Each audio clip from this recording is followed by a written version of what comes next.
একটা শুদ্ধি অভিযানে নেমেছি। এখানে দালাল চক্রের বিরুদ্ধে একটা স্ট্রং সিদ্ধান্ত নিতে হবে।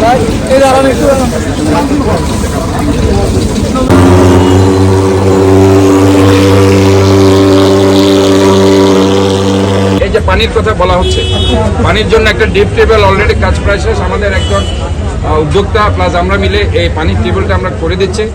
আরও যে যে সুবিধা আছে আমি ওয়াসাকে বলবো তারা যাতে এটা নিশ্চিত করে।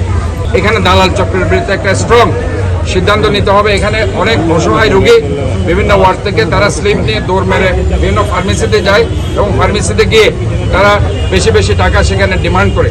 এই জায়গায় এসে আমাদেরকে অ্যাড্রেস করতে হবে। আমরা প্রত্যেকটি জায়গায় আস্তে আস্তে আমরা ধরবো। এখানে আমি একটা জিনিস বলতে চাই, আমরা একটা শুদ্ধি অভিযানে নেমেছি।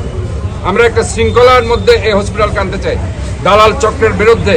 পাশাপাশি যারা আজকে বিভিন্ন ইনভেস্টিগেশন কমপ্লেক্সে জোর করে রুগীদেরকে ধরে নিয়ে যাচ্ছে তাদের বিরুদ্ধে এবং বিভিন্ন ফার্মেসির দালাল চক্রের বিরুদ্ধে আমাদের অবস্থান থাকবে।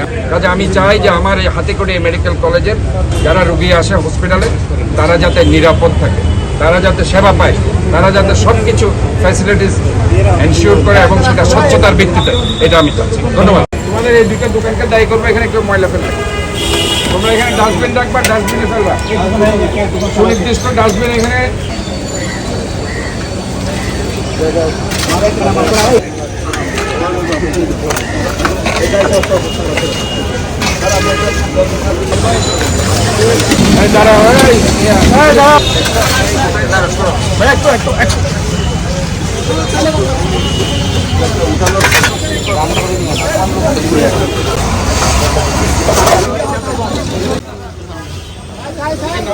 সাবার একদম গেই